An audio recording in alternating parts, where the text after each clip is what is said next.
let's unpack this. Today's deep dive is into the fundamental concepts of justice and law. Right. These aren't just abstract ideas, are they? They're really the bedrock of how we organize ourselves, shaping everything, really. Yeah. Global treaties, local communities. Absolutely. And we've gathered some pretty fascinating source material to help us explore these crucial ideas. They really do underpin society.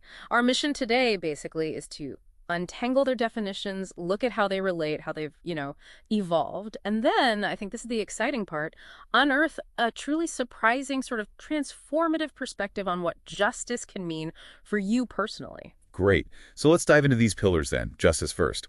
When we talk about justice, it really does feel like society's heartbeat, doesn't it? It's got this pulse of fairness, repairing inequity, insisting on dignity for everyone. Yeah, that moral compass idea, making sure each person receives what's due, and that could be a proportionate consequence for doing wrong. Right. Or something more positive, like equal access to education, regardless of where you start out. It's this constant pursuit of righteousness, impartiality. Exactly. And what's fascinating here is how law contrasts with that. Law is the codified system, the rules set up by a governing authority to regulate behavior, maintain order. Like traffic laws. Precisely. Stopping at a red light, restrict their freedom, sure, but it's meant to safeguard everyone, prevent chaos.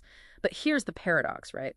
That same law, that traffic stop, it can sometimes mask systemic bias. Maybe it's applied disproportionately. Oh, okay, so that's where the tension really lies, isn't it? Yeah. Law is like the rigid skeleton of society. Predictable. Framework.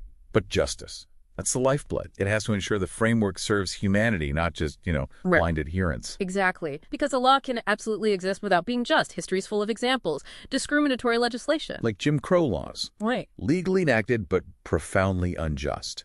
So the ideal, the constant struggle, is to craft law that actually uphold justice, to breathe life into that skeleton. And if we connect this to the bigger picture, these concepts have evolved dramatically.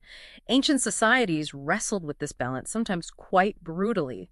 Think about Hammurabi's lex talionis. The eye for an eye thing? Yeah. Stark, predictable order. Better than just arbitrary vengeance, maybe. It codified consequences. But it really exposed the limits of purely retributive justice focused only on punishment. It's a tension we still feel today, right? In debates about mass incarceration, for example. Contrast that with, say, ancient Egypt's idea of Ma'at, symbolized by scales balancing truth and harmony. Justice was more about cosmic order, balance, not just tit for tat. Interesting. And then later, Greek philosophers debated ideal justice versus practical equity. Roman law gave us due process. It's been this continuous, maybe often stumbling march forward.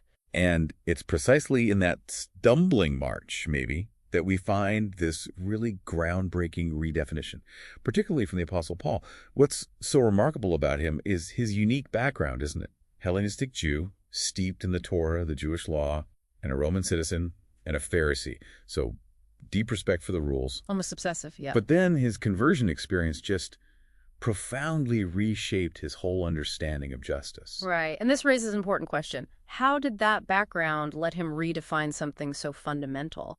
Paul's concept of dikaiosune, that's righteousness in Greek, it basically exploded legalism, that strict external rule following for salvation. So not just ticking boxes. Exactly. He presented justice or righteousness not as something you earn through perfect behavior like a transaction, but as a divine gift, freely given. He argues in Galatians, a person is not justified by works of the law, but through faith.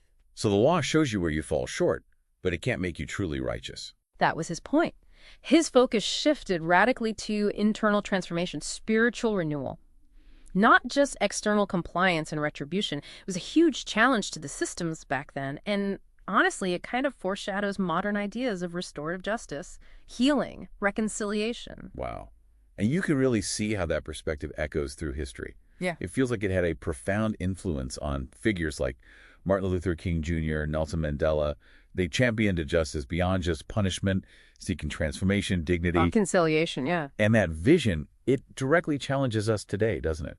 To maybe move beyond just legal adherence and prioritize rehabilitation, forgiveness, the inherent dignity of everyone. It's influenced modern ethics, social justice movements. Fundamentally. Makes you wonder how often we get stuck in just a legalistic view instead of seeking that deeper restorative justice. So, okay, let's try and tie it all together. You can think of it like this. Law gives us the structure, the rules to prevent chaos. But justice is the dynamic moral ideal, constantly pushing, challenging those laws to be better, more equitable, more humane. Hmm.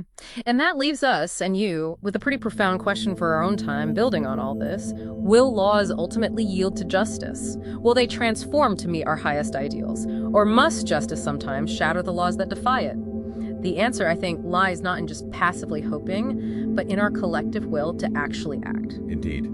Something to keep reflecting on, that eternal dialogue between law's necessary order and justice's demanding fire.